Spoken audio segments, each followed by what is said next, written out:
this a flock camera? Are these flock cameras? Are those flock cameras? Alright, let's get this out of the way first. A few seconds of my last video, I filmed a traffic sensor and not a flock safety camera. And you guys got me, you guys noticed it. I've seen the memes, but let's sit with why a mistake like that is even possible. We've built a world with so many boxes on poles watching us that even someone looking directly for surveillance cameras can't always tell which are which. And that is not a gotcha moment against my argument, that is my argument. On June 22nd, your elected city councilmen will vote whether or not to renew their contract with flock safety cameras. So let's go deeper. Let's talk about how we got here and let it happen. I'll start with a fact that a lot of people in this city don't know. When these flock safety cameras were first proposed, we were told it would only be for a 90-day pilot program. We were told that they would only be placed at the entrances and the exits of Cedar City, a perimeter, something that even some skeptics could accept. But that's not what happened.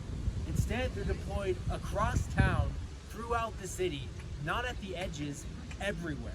That's not a conspiracy theory, that's a timeline. And it's the oldest trick in the book. Get the camel's nose in the tent and then expand the footprint while nobody's watching. And if they're willing to break that promise so quickly, then ask yourself what else limited and temporary is going to mean in 5 years from now. And we're paying for the privilege.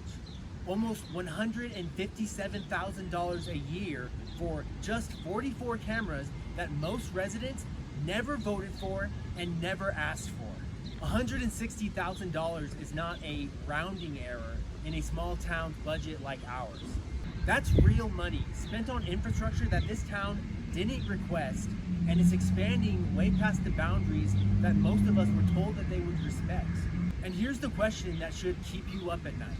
And it's not about today's police chief or today's city council, it's about tomorrow's.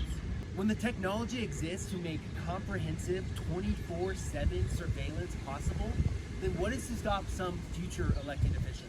One that you didn't vote for, one that you don't trust, and probably one that doesn't even hold office today, from expanding those powers into something that would be unthinkable today. This isn't paranoia, this is just the way infrastructure works.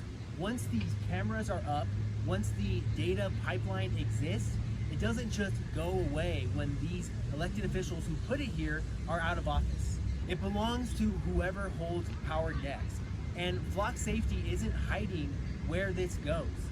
They currently offer an expanding subscription model called Flock Safe System, openly built to add new features over time, including drone integration.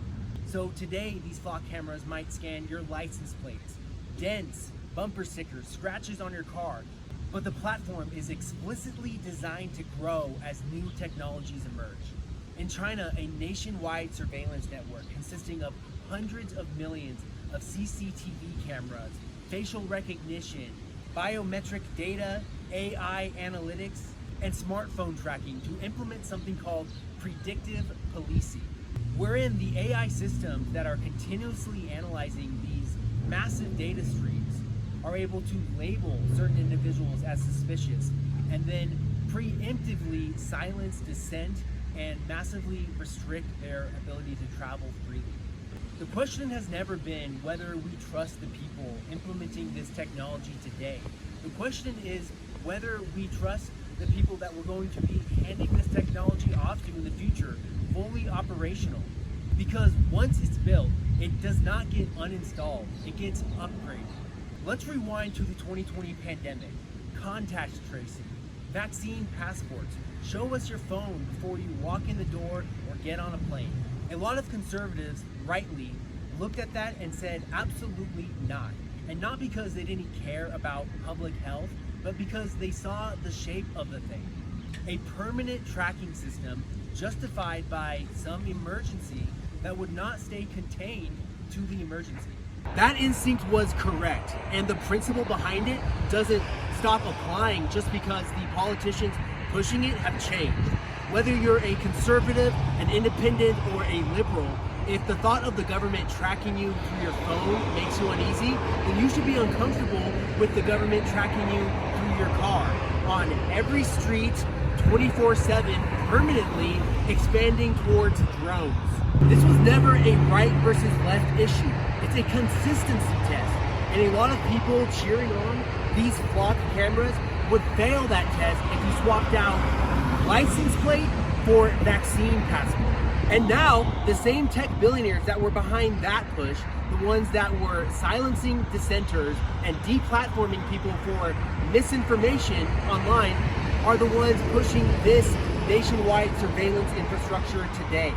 I keep hearing the argument that only people with something to hide would be against these, and while I understand where you're coming from, I don't think that privacy is something that only guilty people value. Most of us close the curtains at night, we lock our doors, we keep our passwords protected, not because we're doing anything wrong, but because privacy is part of living in a free society. The question isn't whether these cameras can help solve crime.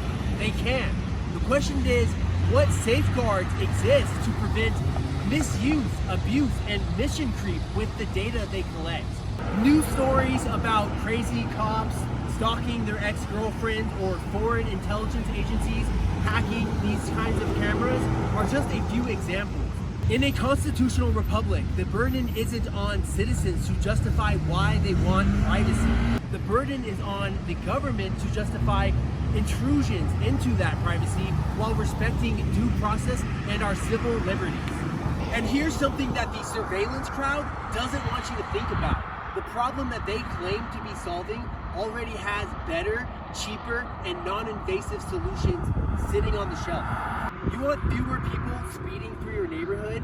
Better street design does more than a camera ever will. I studied urban planning at UCLA, and I know that street trees, roundabouts, landscaped medians, raised crosswalks, protected bike lanes, and sidewalks, they don't just make a city a more beautiful and enjoyable place to live. Drivers will naturally slow down because of the street design, not because some camera is going to catch them in the act after the fact.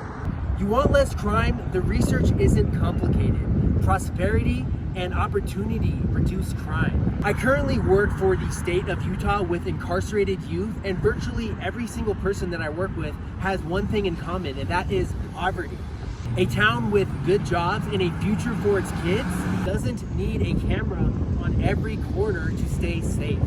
A camera like this doesn't create a single job, it doesn't fix a single road, it just watches and costs us money. So ask yourself, who actually benefits from the version of safety that requires constant surveillance instead of the version that actually requires investment in this town? In my last video, I talked about big money in both parties, but let's get specific about home turf, because this is where I want to be direct. I moved to Cedar City because I love rural Utah. The open skies, the red cliffs, the mountains, the rivers and streams. And I decided to run because I couldn't stand by anymore while our legislature threatens to destroy it all so a few big tech billionaires in Silicon Valley or a few billionaire real estate moguls in New York City can get even richer. I'm not a Republican, but everything about my platform is aimed at preserving our way of life out here. Protecting our public lands, bringing down housing costs, keeping our public schools funded, protecting our water and agricultural land, and making sure that working people can actually afford to live in this state. Utah has been governed by a Republican supermajority for decades. And that's not a knock on conservative values. It's just a fact about who has held the pen as we've experienced this massive growth, this selling out to big tech corporations, which means that when we ask who let this happen here, an honest answer starts at the Utah Capitol. The Republicans in our legislature don't even pretend to represent us anymore. It's all trans kids in sports and book bans while they sell off our public lands, attack our unions, defund our schools, and overturn our ballot initiatives time and time again. I never thought I'd be one to get into politics, but most of our politicians on the right never even face a single primary from their side over the course of their entire careers. Like Lindsey Graham or Mitch McConnell, they end up dying in office because they refuse to pass the torch to the next generation. And they continuously pass laws that make a future that they won't be around to see even worse. We're losing what makes rural Utah so special, and it's not because of Democrats or Californians. It's because we keep voting for the same career politicians over and over while they repeatedly sell us down the river. We need to realize that a lot of the Republicans in office out here are the problem. We can't blame our problems on anybody else when they have a supermajority in the legislature, all the way down to city council, county commissioners, basically everything. They are the ones raising your healthcare premiums, stealing your water, and giving taxpayer-funded subsidies to trillion-dollar tech corporations. And they're the ones promoting and profiting off of the explosive growth that we've seen everywhere in the state over the last decade. All of California's problems are coming out here to Utah, but it's not because the culture is changing or because of the people moving in here. It's because the culture isn't changing. It's the same politician mindset that ruins small towns like ours across America. We can get ahead of these problems, but only if we stop electing these same out-of-touch politicians who got us here in the first place. Ask any of your new California neighbors why they moved to Utah, and they'll tell you it's because the cost of living made it impossible for them to ever get ahead, to ever imagine buying a home, raising a family, or having a future out there. Left or right, we all want these same things. And the problem isn't your neighbors, it's corporate politicians who don't listen and don't care about people like us. First, there's the data center gold rush. Iron County commissioners quietly passed an ordinance that allowed for the construction of data centers and data center power plants on A20 agricultural land a full year before the rest of us ever heard about these things. We didn't get a vote. We didn't even get an announcement. Meanwhile, Spencer Cox met with the Stratos developers 3 months before they even announced their project in Box Elder. And the former president of the Utah Senate, that's Stuart Adams, and thank God he lost his primary, he actually accepted over $135,000 from developers connected to the Stratos project 1 week after it was approved by the Box Elder County Commissioners. And every single Utah congressperson voted to pass Trump's big beautiful bill, which allows these corporations to write off 100% of the cost of construction of these data centers as a tax write-off. And tech billionaires gave Trump hundreds of millions of dollars to pass his executive order deregulating AI for 10 years. And on the land issue, it's no secret that Republicans in the legislature have been trying to sell off our public lands for years in order to satisfy their corporate masters, so they can build more high-density townhomes, more copper mines, more oil fields, and more data centers on protected land. And a few days ago, they succeeded in shrinking the size of the Grand Staircase Escalante and the Bears Ears National Monument by millions of acres. But why? Why, when so many of their constituents on both sides of the aisle are so ardently opposed to it? It's because 68% of Utah politicians in the legislature have deep financial ties to the real estate and development industry and are thus incentivized to keep it as expensive and profitable as possible, to boost their own portfolios, even going as far as to use your tax dollars to subsidize private developments. And there's the normalization of this surveillance infrastructure like flock cameras with minimal public debate or council level scrutiny. The legislature voted almost unanimously on Utah Senate Bill 468 in 2025 that approved this kind of dragnet, warrantless surveillance. I'm not asking you to take my word for any of that. I'm asking you to look at the public record yourself and ask your legislature and your city council why these decisions got made. And ask yourself why a government that talks endlessly about freedom and small government is willing to sell your data and our public lands to whoever is willing to write them the biggest check. It's not a fringe conspiracy theory anymore to say that our government has been captured by corporate interests for decades. Oil companies, pharmaceutical giants, real estate and development corporations, defense contractors, and now big tech all pour massive amounts of money into lobbying and campaign donations to shape public policy in their favor. Creepy tech bros like Larry Ellison, Peter Thiel, Mark Andreessen, Mark Zuckerberg, and Elon Musk have a direct line to the president's ear, while we become poorer, sicker, and more divided each year. And they point to the S&P 500 as proof that their policies are working, but working for who? I'm not against innovation or successful businesses, but I am against a political system where billionaires and multinational corporations have more power to shape a community than the people who actually live there. These flock cameras, just like these proposed data centers, is not just about technology. They're about water rights, privacy concerns, taxation, representation, energy consumption, pollution, housing affordability, land use, and whether rural Utah becomes a sacrifice zone for outside trillion-dollar corporations chasing profit. Here's the unaffiliated anti-data center candidate for Iron County Commissioner, Wesley B. Curtis, at the last City Council meeting. My concerns, it seems we are in this technological keeping up with the Joneses, and if we just continue with this drive towards technological monitoring, we're not too far from George Orwell's 1984's surveillance. And here's your city councilman, Carter Wilkie, explaining that some city councils will be for expanding surveillance, while some will be for decreasing it. Your point, you're right. As a new council comes in, or anytime you have elected officials that change out, they could say, we want more surveillance, we want more of this, but you could also have some that say we want less. And so it goes both ways on that front. I think we should remember his statements when these city councilmen come up for re-election. This is a Republican governed territory, top to bottom. A state supermajority, county commissioners, city councils, the whole chain. So let's not pretend that this is a Washington problem being done to us. This is Spencer Cox. This is Stuart Adams, Mike Schultz, our county commissioners, and my opponent, Rex Shipp. All of the people with the power to slow this down, to establish conditions, and to demand real transparency are the people that we've already elected.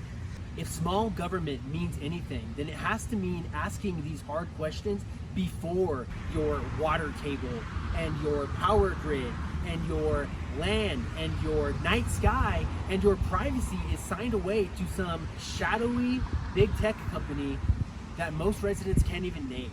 And here's the sleight of hand that once you see it, you won't be able to unsee it. Government overreach and corporate overreach are marketed in entirely different vocabularies, even when they're doing the same thing in service of the exact same people. When a health department wants your data, we call that the nanny state and we push back.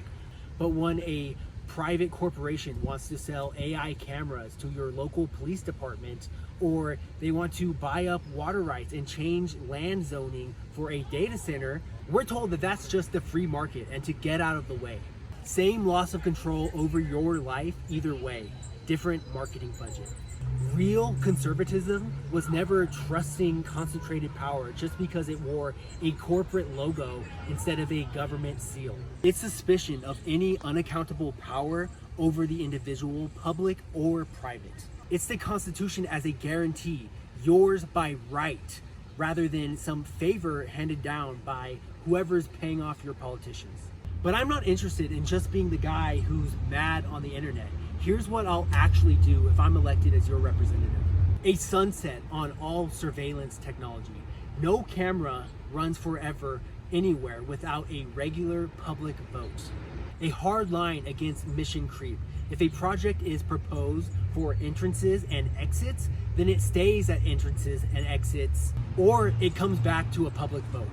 Public disclosure for any official with a financial stake in a data center, a land deal, a property development, or a surveillance contractor that they'll be voting on.